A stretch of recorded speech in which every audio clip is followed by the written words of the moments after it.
মৌসুমীর সংসারে সবাইকে জানাই স্বাগত। শুভ সকালের অনেক শুভেচ্ছা, অনেক ভালোবাসা। আশা করি আপনারা সবাই ভালো আছেন। পুরো ভিডিও দেখার অনুরোধ রইল সবার কাছেই। ভালো লাগলে একটা লাইক, একটা কমেন্ট আর একটা শেয়ার করে দেবার অনুরোধ রইল। এটা দেখছেন গতকালকের ভিডিও। তো গতকালকে গেছে শনিবার, আর শনিবার তো ঋষির দুবেলায় পড়া থাকে। সকালবেলা ঋষি একটু পিনাট বাটার দিয়ে বলল যে মা পাউরুটি খাবো। আমি ডিম দিয়ে খেয়ে নিয়েছি আর ডিমের ঝোল বানিয়েছি। তো একটা কথা, প্রতিদিনই তো কি খাই কি রান্না করি এসবই দেখাতে থাকি। আজকে একটু অন্যরকম কথা বলি।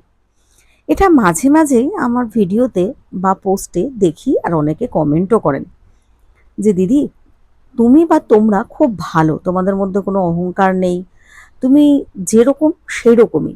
আমাদের নববারাকপুরের রাস্তাঘাটে অনেকের সাথে দেখা হলেও বলে যে দিদি তোমাকে ফেসবুকে পোস্টে বা ভিডিওতে যেরকম দেখি তুমি সেই রকমই, ভীষণ ভালো লাগে তোমার এই জিনিসটা। তো এটা শুনে কিন্তু আমার সত্যি খুব ভালো লাগে।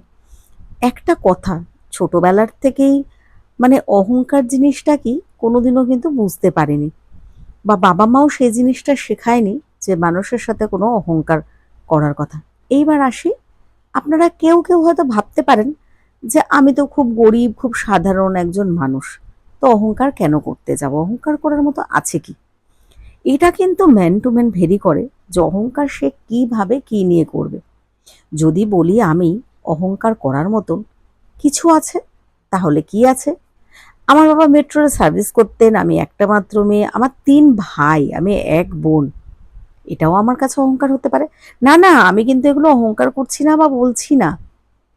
মানে যদি বলার হয় বা ভাবার হয়, যদি কারো অহংকার করার হয়, তাহলে এটা নিয়েও কিন্তু সে অহংকার করতে পারে। এরপর আসে বিয়ের পর। তো আমার একটা রাজকন্যা জন্ম দিতে পেরেছি আমি, যে কিনা সত্যি স্পেশাল। তো এইবার আপনারা কেউ কেউ ভাবতে পারেন হ্যাঁ স্পেশাল চাইল্ড, এখন সেই নিয়ে দুঃখ কষ্ট চেপে এরমভাবে বলছে। না, একেবারেই নয়।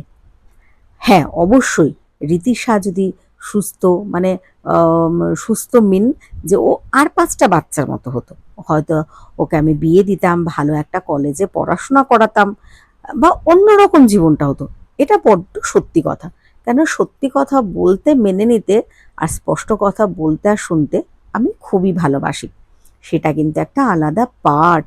কিন্তু এটাও তো সত্যি যে ও ভগবানের দেওয়া একটা সন্তান, ভগবানের দেওয়া একটা আমাকে স্পেশাল গিফট। তো আমাকে তো স্পেশালভাবেই নিতে হবে, তাই না?